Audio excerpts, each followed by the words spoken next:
spoken here before, and you guys know I'm Massey, and I run a ministry called Self-Evident, but I'm an associate, what's the difference? Associate pastor at a church called Revive Church, and Pastor Todd is a senior pastor there. And I just want to fill you in on things that he's done and the impact we've had just in Stewart alone. Do you guys remember COVID? It's a little thing that happened in 2020. The government was saying, shut down your churches. And they said, you're being rebellious if you don't. And I remember sitting with Pastor Todd, and he's like, I don't think we should. And I'm like, they don't have the authority to, sir. So were we being rebellious or government? Government was being rebellious. So we had talked to the Sheriff Snyder, and we said, listen, we're not closing the doors. And Pastor Todd was at the helm of that. We did not close. And people came to our church, and we've been growing ever since. And it takes leadership and courage to do those kinds of things, especially when it's not convenient. To stand like that, but that's the kind of leader he is. And he did a message on 501c3s and why churches need to stand up for the things we believe in. And how 501c3s, literally, they're a myth and people don't even understand it. So we're leading at our church just different things that are going on in our county, in our city over there in Stewart. 2 of our people just ran for school board and 1. That's really exciting. And we're seeing things turn and change. So with all that, I want to say, if you're clergy here, thank you, because Pastor Sam and others who are clergy, it's against the grain to be political, but you're not being political, you're being biblical. So tonight I want to introduce Pastor Todd Mozingo to speak to us. Hey, hi. Hi. How are we? Great. Good. Hey, if you don't mind, I'm just going to jump straight into it, okay? And what I'm going to jump into is just some truth about pastors as it pertains to government and politics. Here's some of the truths about most of the pastors in this area, and Sam is an exception to that. So don't worry about this being applicable to Sam, but most pastors are afraid. They're more afraid of offending people than they are speaking the truth. Yes. More afraid to offend people than they are about speaking truth. They don't like to talk politics because they have Democrats and Republicans, and they're afraid they're going to offend somebody, and they don't want to offend anybody because then that somebody might leave their church and that check might go away, and that becomes the priority. We don't want to lose people because we took sides on an issue, and we don't want to offend anybody. We believe that politics is, what we're saying in our churches is a personal issue, so you deal with it, and the churches don't. And the sad thing about that is total garbage. Total garbage. And what I mean by that is what they're doing is catering to tolerance instead of proclaiming the truth. And it's a tough topic, but if you're here tonight and you're a pastor other than Sam, I'm talking to you. It's time for us to step up to the plate and do what we're called by God to do. And I've got several things to talk about tonight. I'll be talking about separation of church and state, not biblical. Separation of church and state, not a biblical concept. And I'm going to cover a lot of ground, but here's maybe a baseline question for tonight. When it comes to abortion, when it comes to LGBTQ issues, when it comes to gender identity issues, when it comes to the sexualization of our children, when it comes to violence being a response to disagreements, does it help or hurt for the church to be involved in politics? It helps. Thank you very much. I'm just going to answer that for you. We should not expect the ways of God in our society if the people of God refuse to get involved in the government of our society. We have an expectation with no input to that expectation. And I don't have to explain to most of you on this topic of separation of church and state what that letter to the Danbury Baptist actually was about. It was about keeping the government out of church, not church out of the government. The question given to Jefferson that he was trying to resolve in that statement is there going to be a government-run church that then governs over the churches? And like they had in England that we were fleeing from. And so Jefferson is saying, no, we're going to keep the government out of the church. Let me just quote from that letter in case you haven't read it or heard it. Jefferson says this: I contemplate with sovereign reverence that act of the whole American people which declared that their legislature should make no law respecting an establishment of religion or prohibiting the free exercise thereof, thus, it's a key word, thus building a wall of separation between the church and the state. Now, with what I just read, what builds a wall between the church and the state? Legislature making no law respecting the establishment of religion or the prohibiting the free exercise thereof. Are you with me? Yeah. What he just said was, hey, we need to keep the legislature from making laws about the church. He did not say that the church should not have involvement in the state. But the state cannot make legislation over the church. It was a one-way comment, is probably the best way to view it. It says we got to make sure the state doesn't get into the church, but he never said the church shouldn't be involved in the state. That was it. That was all. There's no get church out of government in what he was talking about. It wasn't even the topic. The topic was, how do you keep government out of church? So what does that mean for us when we put that in a proper perspective? It means if we want prayer before a government meeting, we can have it. If we want Christians to hold political office, we can go for that. If we want laws based on the 10 Commandments, we should have that. If we want Bible and prayer in our schools, we should have that. If we want to tell our churches who to vote for, we should be able to do that. But the government cannot make laws saying that the church cannot tell you who to vote for. Uh-oh. Uh-oh. Uh-oh, because they put in this thing called the Johnson Amendment. And I'm going to spend a few minutes on the Johnson Amendment. It created the 501c3 tax-exempt scary status. It was passed by Lyndon Johnson, and I want you to hear me out, in 1954. Do the math. 68 years ago, in 1954, and it provides a tax-exempt status for nonprofit religious organizations, provided they don't actively campaign for a candidate or intervene in an election. I'm going to talk about that in just a minute. I want you to remember that word, intervene in an election. Because this is the way it's played out, that churches interpret it to mean that they cannot talk to their congregations about candidates, about political issues, or about anything involving government or politics because they're afraid that they might lose their tax-exempt status if they intervene in an election. But where are we at 68 years later? I want to read to you some of the guidelines out of that 501c3 document. And I quote from the IRS document.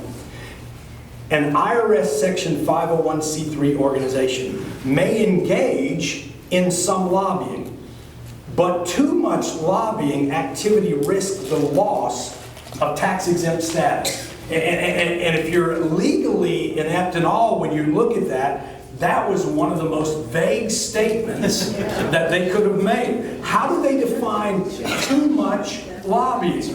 Let me tell you how the actual IRS document defines too much lobbying. One of the rules is called the expenditure test. So this is how the government is going to come in and decide, is your church doing too much lobbying? They will want to know, for most churches, would your lobbying efforts include 20% of your budget or more? Now, I don't know how many of you are very astute in your churches with budgets, but 20% of your budget is a lot of your budget. And they're saying if you spend more than 20%, then you're lobbying, and that's a problem. And by the way, it's okay to spend 19%, but not 20%, because the guidelines say don't exceed 20%, and depending on the size of your budget, the max amount is $1 million. I don't know how many of your churches have been spending $1 million to lobby for a candidate. I would have done that for you. But, hey, so here's some other words that I find interesting in this 501c3 documentation. Organizations may, however, involve themselves in issues of public policy without the activity being considered as lobbying. For example, organizations may conduct educational meetings, prepare and distribute educational materials, or otherwise consider public policy issues in an educational manner without jeopardizing their tax exemption. I don't know if you heard what that just said. It just said we can put together materials and educate our people on the candidates and the policies and the issues. That just said you're allowed to do that as long as you don't do too much lobbying. Now, you can clearly tell people what is righteous when it comes to platform issues, what is biblical and what is moral, and who is standing on those things, and the candidate choice should be obvious. Now, to be clear, the 501c3 defines that religious leaders cannot campaign or tell the people at church functions who to vote for. Or in the words of the 501c3, the religious leader cannot intervene in the election. And you got to remember that word because it's going to mean something more in a minute. So let's talk about not campaigning in our churches. How many of you remember when Kamala Harris put together a video to tell the people of Georgia who to vote for, and then said, I want it played in churches?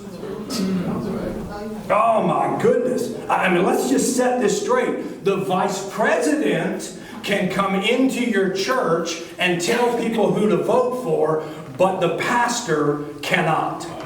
Does that make any sense at all? To me, it makes no sense at all. And is it just me? Maybe I'm going too far, but is it just me, or is the pastor of that church complicit when they play that video in their church? So not only was the video illegal, but any pastor who played it should be illegal underneath this also. So our vice president said, let's do something illegal together. There's more. If the vice president can tell the congregation who to vote for, and that's okay, but the pastor can't, the question is, who can and it be okay? Can an elder? Can a deacon? Can a lay person in the church go ahead and stand up and tell everybody as long as it's not the pastor?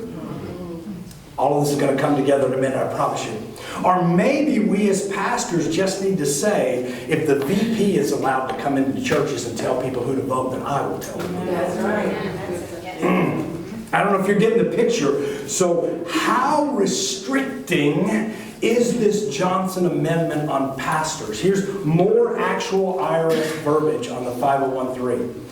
Under the Internal Revenue Code, all Section 501(c)(3) organizations are absolutely prohibited from directly or indirectly participating in or intervening in. Can we turn the mic down just a bit? We've got a ring going on.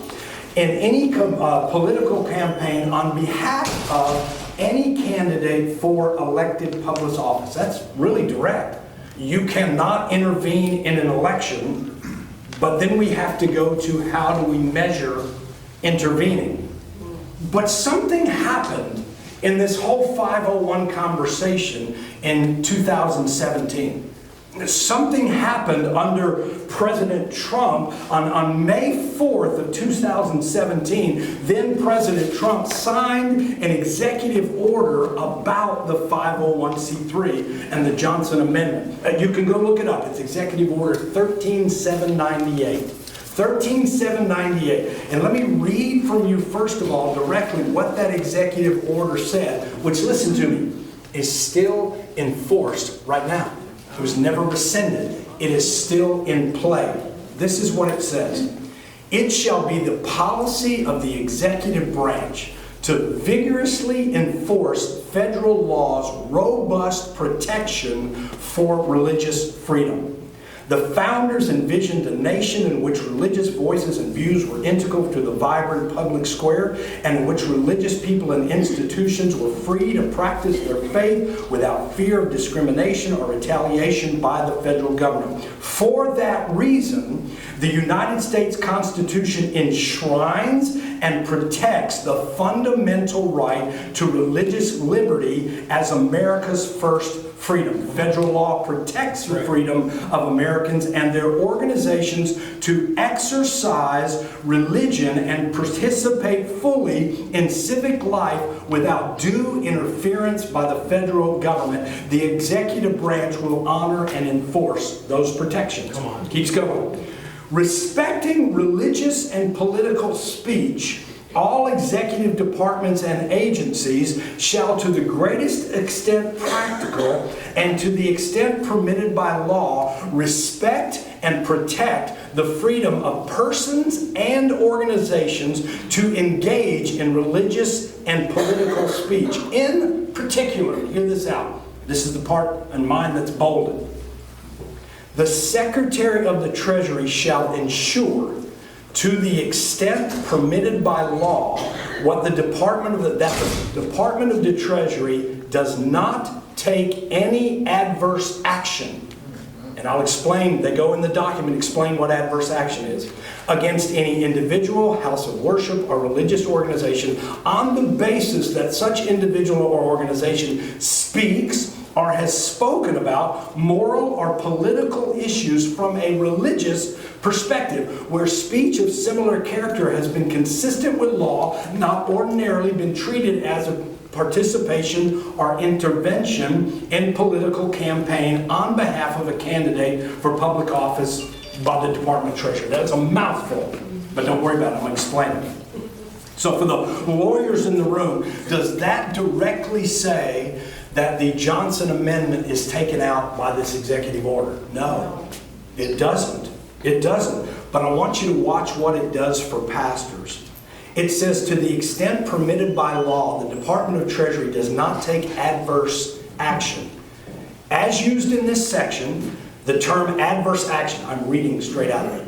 Adverse action means the imposition of any tax or tax penalty, the delay or the denial of tax-exempt status, this disallowance of tax deductions for contributions made to entities exempted from taxation under the 5013 Title 26 United States Code, and any other action that makes unavailable or denies any tax deduction, exemption, credit, or benefit. What that just said was, the Department of the Treasury cannot take away your tax-exempt status on you doing anything that is considered legally not to be intervening in the election. Wow. Now, that is a little vague. In other words, you as a pastor, as church leaders, can do anything you want except what is defined as intervention in an election. What is intervention in an election? It is completely subjective based on these measurements of what is and what isn't, and how much money did you spend and how much lobbying did you do. In the document it says you can do lobbying, just not too much. 19% of your budget would be okay, 20 would not be okay. But I just want to go back to a vice president who goes into the churches and says this is who you should vote for, and calls that okay when the pastor is told he can't do that. Does this executive order completely remove the Johnson Amendment of 501c3? No. But this is what it does do. It gives us substantial legal background. Yeah. It gives us something to base that if the government wants to fight us for talking about candidates, platforms, or the ways of God and re-entering into our government the ways of God, they've got to somehow prove it was too much lobbying. It is a wealth playground for the lawyers, meaning it will never get resolved. So if you want me to participate, if you want to participate or legally intervene in elections, you can, just not too much, whatever that means. I mean, I don't know if you see how ridiculous this is. The conversation has just gotten to nebulous land. This thing has no teeth. The Johnson Amendment has no teeth. But here's the big question. 68 years of the Johnson Amendment. If you just went on the internet right now and said, how many churches are there in the United States? On average, 350,000. 350,000 churches for 68 years. I'm going to ask the question, how many of them have lost their tax-exempt status because of the Johnson Amendment? One. One that placed a full-page newspaper ad saying this church wants you to vote for this person. The only church ever to lose its tax-exempt status. So maybe it's time to stop using the 501(c) status and tax exemption and separation of church and state as a reason that we won't give our people direction on how to vote and who to vote for. What are we afraid of? Has it just been easier not to get involved in politics from a church's standpoint? Are we afraid that standing up things will offend people and therefore they will leave? Are we afraid that you believe that it might make people leave the church and somehow hurt your bottom line? Are you afraid to tell your church abortion is wrong and the candidates who support it should not be voted for? And how do you explain? As a pastor, how do you explain your silence before God on righteous biblical issues that have to be addressed? How many other things of God will you not talk about because you're afraid of IRS persecution? Why would you not tell a congregation who is promoting ungodly directions in our county? Why would you be afraid for standing up for God and directing your congregation to the things of God? Because if the church does not stand up, we will continue to hand this country over to the enemy. And I, for one, do not want to stand before God one day and Him say, why didn't you fight for me? Why didn't you fight for righteousness? Why didn't you tell your people these things are wrong and these people are supporting wrong things? Don't vote for those people. Look for the people who are supporting right things and vote for them. And so the next question I typically get is, well, I just don't think churches should be involved in government. They shouldn't be involved. Those are just two different. Every conversation you get into at a church about government is just going to go bad. There's just things we don't talk about. Let's just keep government out of the church. What if we went into the Bible? What if we went into the Bible and we found men and women of God who were involved in secular government? What if I showed you Joseph out of Genesis chapter 41, verse 38? Then Pharaoh said to his servants, can we find a man like this in whom there's a divine spirit? So Pharaoh said to Joseph, since God has informed you of all this, there is no one so discerning and wise as you are. You shall be over my house. And in accordance to your command, all of my people shall do homage. Only in the throne will I be greater than you. Pharaoh said to Joseph, see, I have set you over all of the land of Egypt. Not over the church in Egypt, over all of the land in Egypt. Then Pharaoh took off his signet ring from his hand and he put it on Joseph's hand, and he clothed him in garments of fine linen, and he put gold necklaces around his neck, and he had him ride in his second chariot, and he proclaimed before everyone, bow the knee. And he set him over all of the land of Egypt. And moreover, Pharaoh said to Joseph, though I am Pharaoh, yet without your permission no one shall raise a hand or a foot in the land of Egypt. Wow. Man of God, promoted to second in command of all of Egypt. That is secular government. Pharaoh of Egypt, the secular ruler, said, I want this man of God to be my second in command. Joseph is in secular government, and he keeps the country from having to go into a famine by telling them how to survive that famine. You say, well, that's good, Todd. That's good. You found one. That's really cool. That's nice. Let's look at another one.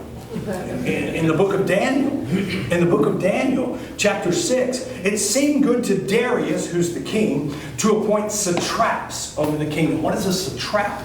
Go look it up. A satrap is a governor over a territory. So King Darius decides to put governors in place over his kingdom, that they would be in charge of the whole kingdom. And over them 3 commissioners, of whom Daniel was one of them, that these satraps might be accountable to them, to the 3, and the king might not suffer loss. Then this Daniel began distinguishing himself among the 3 commissioners and satraps because he possessed an extraordinary spirit. And the king planned to appoint him over the entire kingdom. So we have Daniel raising up through the ranks. There are satraps, there are governors. There are 3 commissioners over those governors. And out of those 3 commissioners, the king is saying, Daniel knows what he's doing. Daniel has a spirit like no one else I have. Daniel is in secular government. He's governor on his way to being vice president. And the rest of the story is that the other governors get jealous of Daniel. They don't like his relationship with God and how close the king is pulling him in.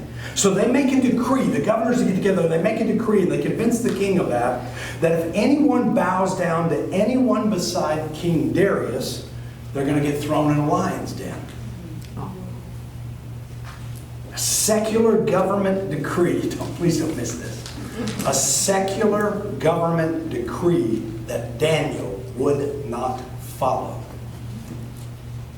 He was submitted to God. So Daniel gets thrown in a lion's den. And when Darius, had come near to the den where Daniel was, he cried out with a treble voice, and the king spoke and said, Daniel, servant of the living God, has your God, whom you constantly serve, been able to deliver you from the lions? Then Daniel spoke to the king, O king, live forever. My God sent an angel and shut the lion's mouth, and they have not harmed me, inasmuch as I have been found innocent before man. Also toward you, O king, I've committed no crime. Then the king was very pleased and gave orders to Daniel to be taken out of the den. So Daniel was taken out of the den, and no injury was found on him, because he had trusted in his God. The king then gave orders, and they brought those men who were maliciously accusing Daniel, and they cast them and their children and their wives into the lion's den, and they had not reached the bottom of the den before the lions overpowered them and crushed all their bones. Then Darius the king wrote to all the people. I want you to hear this, so critical. Nations and men in every language who are living in all of the land, may your peace abound. I make a decree that in all the dominion of my kingdom, this is the king speaking, the secular king, in all the dominion of my kingdom, men are to fear and tremble before the God of Daniel. Come on.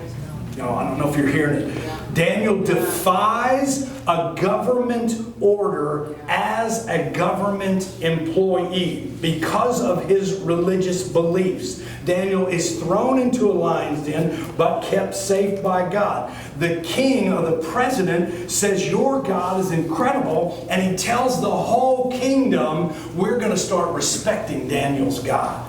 I don't know if you're hearing this, but because Daniel was willing to stand up for his God in secular government, the secular government leader told all the people in the country to follow that God and respect that God. Can you imagine if our pastors stood up, what it would be like to hear our president say, we need to begin to respect the God of our pastors? Where are the men and women today who will stand up to secular government? Where are the men and women today that will say, we cannot let ungodly people make rules that govern over us? Where are the men and women of God today that will say the government cannot make rules to legislate our beliefs or what we can say and how we practice our service to God? Where are the men and women today that will stand up and say, I will do what's right and let God protect me when they come against me? Where are the men and women of God who will stand up and say, listen to me, it is worth getting arrested.